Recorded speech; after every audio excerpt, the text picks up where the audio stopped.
ಸುದ್ದಿಸಾಕ್ಷಿ news ಚಾನಲ್ಗೆ ಸ್ವಾಗತ. ಚಿಕ್ಕಬಳ್ಳಾಪುರ ನಗರಸಭೆ ಅಧ್ಯಕ್ಷ ಉಪಾಧ್ಯಕ್ಷ ಚುನಾವಣೆಯಲ್ಲಿನ ಸೋಲಿನ ನಂತರ ಶಾಸಕ ಪ್ರದೀಪ್ ಈಶ್ವರ್ ಹತಾಶೆಯಿಂದ ಸಂಸದ ಡಾಕ್ಟರ್ ಕೆ ಸುಧಾಕರ್ ಮತ್ತು ಅವರ ತಂದೆಯವರ ಕುರಿತು ಮನಬಂದಂತೆ ಮಾತನಾಡುತ್ತಿರುವುದು ನೋಡಿದರೆ ಅವರಿಗೆ ಬುದ್ಧಿ ಭ್ರಮಣೆಯಾದಂತೆ ಕಾಣುತ್ತಿದ್ದು, ಅವರಿಗೆ ಮಾನಸಿಕ ತಜ್ಞ ವೈದ್ಯರಿಂದ ಚಿಕಿತ್ಸೆಯನ್ನು ಕೊಡಿಸಬೇಕಾಗಿದೆ ಎಂದು ಮಾಜಿ ಶಾಸಕ ಎಂ ಶಿವಾನಂದ್ ಶಾಸಕ ಪ್ರದೀಪ್ ಈಶ್ವರ್ ವಿರುದ್ಧ ತಮ್ಮ ಆಕ್ರೋಶವನ್ನು ವ್ಯಕ್ತಪಡಿಸಿದರು. ಅವರು ನಗರದ ಪತ್ರಕರ್ತರ ಭವನದಲ್ಲಿ ಬಿಜೆಪಿ ಪಕ್ಷದ ವತಿಯಿಂದ ಏರ್ಪಡಿಸಲಾಗಿದ್ದ ಪತ್ರಿಕಾಗೋಷ್ಠಿಯನ್ನು ಉದ್ದೇಶಿಸಿ ಮಾತನಾಡುತ್ತಿದ್ದರು. ಕಳೆದ ಲೋಕಸಭಾ ಚುನಾವಣೆಯಲ್ಲಿ ಡಾಕ್ಟರ್ ಕೆ ಸುಧಾಕರ್ ಕಾಂಗ್ರೆಸ್ ಪಕ್ಷದ ಅಭ್ಯರ್ಥಿಗಿಂತ ಒಂದೇ ಒಂದು ಮತ ಹೆಚ್ಚಿಗೆ ಪಡೆದರೂ ಶಾಸಕ ಸ್ಥಾನಕ್ಕೆ ರಾಜೀನಾಮೆ ನೀಡುತ್ತೇನೆ ಎಂದು ಸವಾಲು ಹಾಕಿದ್ದ ಶಾಸಕ ಪ್ರದೀಪ್ ಈಶ್ವರ್ ನಂತರ ಜನರ ಕೈಗೆ ಸಿಗದೆ ತಲೆ ತಪ್ಪಿಸಿಕೊಂಡು ತಿರುಗುತ್ತಿದ್ದು ನೆನಪಿದೆಯಾ ಎಂದು ವ್ಯಂಗ್ಯವಾಡಿದ ಅವರು, ಇದೇ ರೀತಿಯಲ್ಲಿ ಅವರು ಸಂಸದ ಡಾಕ್ಟರ್ ಕೆ ಸುಧಾಕರ್ ಅವರ ಮೇಲೆ ವೈಯಕ್ತಿಕವಾಗಿ ಟೀಕೆ ಮಾಡಿದರೆ ಮಾನನಷ್ಟ ಮೊಕದ್ದಮೆಯನ್ನು ಎದುರಿಸಬೇಕಾಗುತ್ತದೆ ಎಂದು ಎಚ್ಚರಿಕೆ ನೀಡಿದರು. ಪತ್ರಿಕಾಗೋಷ್ಠಿಯಲ್ಲಿ ಉಪಸ್ಥಿತರಿದ್ದ ನಗರಸಭೆಯ ನೂತನ ಅಧ್ಯಕ್ಷ ಗಜೇಂದ್ರ ಅವರು ಮಾತನಾಡುತ್ತಾ, ಕಳೆದ 14 ತಿಂಗಳಿಂದಲೂ ಕ್ಷೇತ್ರದಲ್ಲಿ ಅಭಿವೃದ್ಧಿ ಕೆಲಸಗಳು ನಡೆಯುತ್ತಿಲ್ಲ. ಕೇವಲ ಸಿನಿಮಾ ಡೈಲಾಗ್ ಹೊಡೆದುಕೊಂಡು ಕಾಲ ಕಳೆಯುತ್ತಿರುವ ಪ್ರದೀಪ್ ಈಶ್ವರ್ ತಾಕತ್ತಿದ್ದರೆ ಕ್ಷೇತ್ರದ ಅಭಿವೃದ್ಧಿ ವಿಚಾರದಲ್ಲಿ ಅವರು ಬಹಿರಂಗ ಚರ್ಚೆಗೆ ಬರಲಿ ಎಂದು ಸವಾಲು ಹಾಕಿದರು. ಪತ್ರಿಕಾಗೋಷ್ಠಿಯಲ್ಲಿ ನಗರಸಭೆ ನೂತನ ಉಪಾಧ್ಯಕ್ಷ ಗ್ಯಾಸ್ ನಾಗರಾಜ್, ನಗರಸಭೆ ಮಾಜಿ ಅಧ್ಯಕ್ಷ ಕೆವಿ ಮಂಜುನಾಥ್, ಮುನಿಕೃಷ್ಣ, ಮುರಳಿ, ಸುಮಿತ್ರಾ, ಮಂಜುನಾಥ್, ಅರುಣ್ ಕುಮಾರ್, ಜಿಯಾವುಲ್ಲಾ, ಸಾಗರ್, ಶ್ರೀರಾಮ್, ಲಕ್ಷ್ಮೀಪತಿ ಹಾಗೂ ಇನ್ನಿತರರು ಪತ್ರಿಕಾಗೋಷ್ಠಿಯಲ್ಲಿ ಉಪಸ್ಥಿತರಿದ್ದರು. ವರದಿ ಜಯರಾಮ್, ಕ್ಯಾಮರಾಮನ್ ವೀರನಾಗ್ ಜೊತೆಯಲ್ಲಿ ಸುದ್ದಿಸಾಕ್ಷಿ ನ್ಯೂಸ್ ಚಿಕ್ಕಬಳ್ಳಾಪುರ.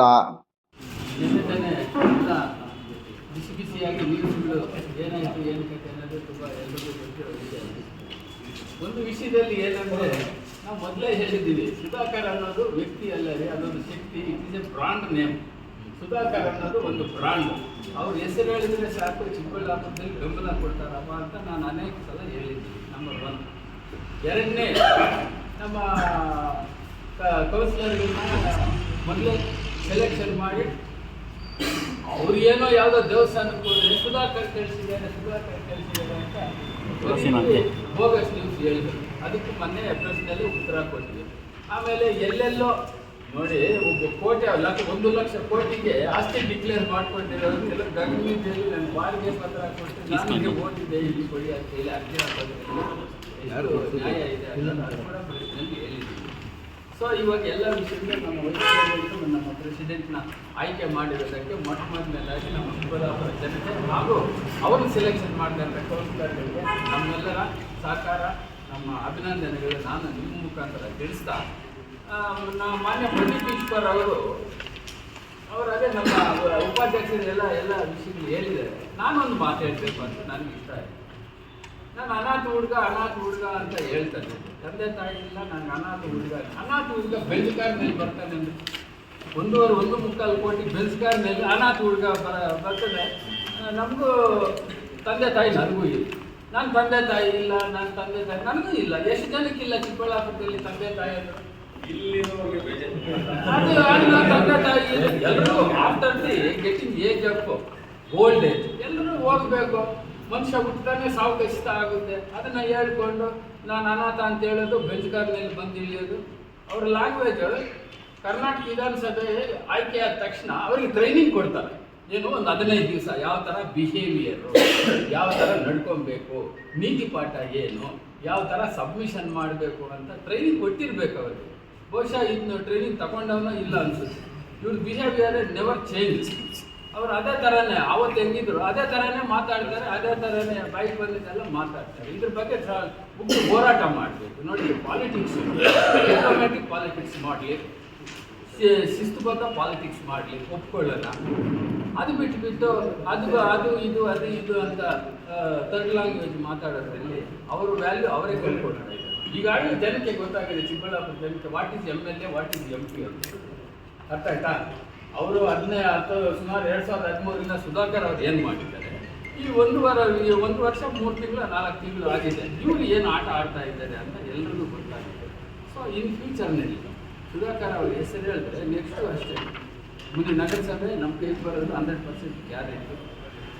ಇನ್ನೊಂದು, ಪ್ರತಿಯೊಬ್ಬ ಮನುಷ್ಯನಿಗೂ ಪ್ರೈಮರಿ ಸ್ಕೂಲ್ನಲ್ಲೇ ಹಿರಿಯರಿಗೆ ಮರ್ಯಾದೆ ಕೊಡಬೇಕು ಅಂತ ಹೇಳ್ಕೊಡ್ತಾರೆ. ಎಲ್ರಿಗೂ ಹೇಳ್ಕೊಡ್ತಾರೆ, ಪಾಠ ಹೇಳ್ಕೊಡ್ತಾರೆ. ಹಿರಿಯರಿಗೆ ನಮಸ್ಕಾರ ಮಾಡಪ್ಪ, ಹಿರಿಯರಿಗೆ ನಮಸ್ಕಾರ ಮಾಡು, showing respect to the elders. Keshava Reddy ಅವರು ವೈಶ್ಯರು, ಅವರು ಜಿಲ್ಲಾ ಪರಿಷತ್ತು ಅಧ್ಯಕ್ಷರಾಗಿದ್ದಾರೆ, ಮೆಂಬರ್ ಆಗಿದ್ದಾರೆ, ದೇವೇಗೌಡರ ಜೊತೆಯಲ್ಲಿ ಕೆಲಸ ಮಾಡಿದ್ದಾರೆ. ಜೆ.ಎಚ್. ಪಟೇಲ್ ಜೊತೆಯಲ್ಲಿ ಕೆಲಸ ಮಾಡಿದ್ದಾರೆ. ಅಂಥವ್ರನ್ನ ತಗೊಂಡೋಗಿ ತೋರಿಸಿ ತಪ್ಪು ಮಾಹಿತಿ ಕೊಡೋದು, ಏನು ಅವ್ರ ಹತ್ರ ಏನಿದೆ ದಾಖಲೆ ಇಟ್ಕೊಂಡು ಮಾತಾಡಲಿ, ನಾವು ಏನ್ ಬೇಕಾದ್ರೂ ನಾವು ಹೇಳ್ಬೋದು. ಅವರು ಸುಮ್ಮನೆ ಅದು ಇದು ಅಂತ ಹೇಳಿದ್ರೆ ನಾವಂತೂ ಸುಮ್ಮನೆ ಇರೋಕ್ಕಾಗೋದಿಲ್ಲ.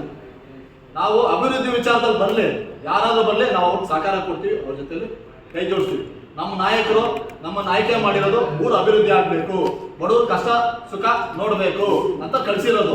ಈ ಥರ ಭಾಷೆ ಬಳಸಿದ್ರೆ ನಾವು ಮುಂದಿನ ದಿನದಲ್ಲಿ ಅವ್ರು ಹೇಳ್ತಾ ಇರ್ತಾರೆ, ಅದೇನೋ ಫ್ಲವರ್ ಹಾಕಿದ್ರೆ ನಾನು ಪಾಟಲ್ಲಿ ಹಾಕ್ತೀನಿ ಅಂತ, ಹಿಂದೆ ಮರ್ತ್ಬಿಟ್ಟು ಹೆಂಗಿದ್ದಾರೆ, ಅದನ್ನ ತಪ್ಪದಾರಿಗೆ ತಗೊಂಡೋಗಂತ ಕೆಲಸ ಮಾಡ್ತಾ ಇದ್ದಾರೆ. ಇನ್ಮೇಲೆ ನಾನು ಎಚ್ಚರಿಕೆ ಕೊಡ್ತಾ ಇದ್ದೀನಿ ಶಾಸಕರಿಗೆ, ನಮ್ಮ ನಾಯಕರ ಬಗ್ಗೆ, ನಮ್ಮ ಕಾರ್ಯಕರ್ತರ ಬಗ್ಗೆ ಏನಾದ್ರೂ ತೊಂದರೆ ಕೊಡೋದಾಗ್ಲಿ, ಬೇಕು ಅಂತೇಳಿ ಅಧಿಕಾರಿಗಳನ್ನ ಬಳಸ್ಕೊಂಡು ಏನಾದ್ರೂ ಕಿರುಕುಳ ಕೊಡೋದಾಗ್ಲಿ ಕೊಡ್ಲಿ. ಚಿಕ್ಕಬಳ್ಳಾಪುರದಲ್ಲಿ ನಮ್ಮ ಸುಧಾಕರ್ ಅವರ ಬೆಂಬಲಿಗರು ಏನನ್ನೋದು ಪಾಠ ಕಲಿಸ್ತೀವಿ ಅಂತ ಹೇಳ್ಬಿಟ್ಟು ಈ ಸಂದರ್ಭದಲ್ಲಿ ನಾನು ಶಾಸಕರಿಗೆ ನೇರವಾಗಿ ಎಚ್ಚರಿಕೆ ಕೊಡ್ತಾ ಇದ್ದೀನಿ. ಅವ್ರ ಭಾಷೆ ಬದಲಾಯಿಸ್ಕೊಬೇಕು. ಯಾಕಂದ್ರೆ ಅವರು ಒಬ್ರು ಶಿಕ್ಷಕರಾಗಿ ಅವರು ಸಂಸ್ಥೆ ನಡೆಸ್ತಾ ಇದ್ದಾರೆ. ಅವ್ರು ಇದೇ ತರ ಅವ್ರ ಮಕ್ಕಳಿಗೆ ಪಾಠ ಮಾಡ್ತಾ ಇದಾರ. ಚಿಕ್ಕಬಳ್ಳಾಪುರದಲ್ಲಿ ಏನ್ ಅನ್ಕೊಂಡಿದ್ದಾರೆ, ಜನನ 2 ಲಕ್ಷ ಚಿಲ್ಲರೆ ಜನ ಇದ್ದಾರೆ. ಅವ್ರಿಗೊಬ್ಬರಿಗೆ ನಾವು ಮತ ಕೊಟ್ಟಿರೋದು, ನಮ್ಗೇನು ಮತ ಕೊಟ್ಟಿಲ್ಲ, ನಮ್ಮ ನಾಯಕರಿಗೆ ಮತ ಕೊಟ್ಟಿಲ್ವಾ? ನಾವು ನೋಡಿದೀವಿ ಪ್ರದೀಪ್ ಈಶ್ವರ್ ಏನನ್ನೋದು ನಾವು ನೋಡಿದೀವಿ, ಹತ್ರವಾಗಿ ನೋಡಿದೀವಿ. ಈಗ ಅವರು ಗೌರವಾನ್ವಿತ ಸ್ಥಾನದಲ್ಲಿದ್ದಾರೆ, ನಾವು ಗೌರವ ಕೊಡ್ತೀವಿ. ಅವ್ರ ಅಭಿವೃದ್ಧಿ ಮಾಡಕ್ ಬರ್ಲಿ, ನಾವು ಅವ್ರ ಜೊತೆಲಿ ಕೈ ಜೋಡಿಸಿ ಅವ್ರಿಗೆ ಏನ್ ಬೇಕೋ ಸಹಕಾರ ನಾವು ಕೊಡ್ತೀವಿ. ಉತ್ತಮ ನಿರೀಕ್ಷಣ. ನಿಮ್ಮ ತಂದೆ ತಾಯಿಯ ಬಗ್ಗೆ ನಮಗೆ ಗೌರವ ಇದೆ.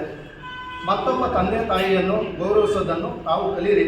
ಅಸಲಿ ನಿಜಗಳ ಬಗ್ಗೆ ಮಾತನಾಡುವ ಧೈರ್ಯ ಇದ್ದರೆ ಬನ್ನಿ ಬಹಿರಂಗವಾಗಿ ಚರ್ಚೆ ಮಾಡೋಣ ಅಂತೇಳಿ ಅವ್ರು ನೇರವಾಗಿ ಒಂದು 5 ಪ್ರಶ್ನೆಗಳು ನಿಮ್ಮ ಮಾಧ್ಯಮದ ಮುಖಾಂತರ ಕೇಳ್ತಾ ಇದ್ದೀನಿ.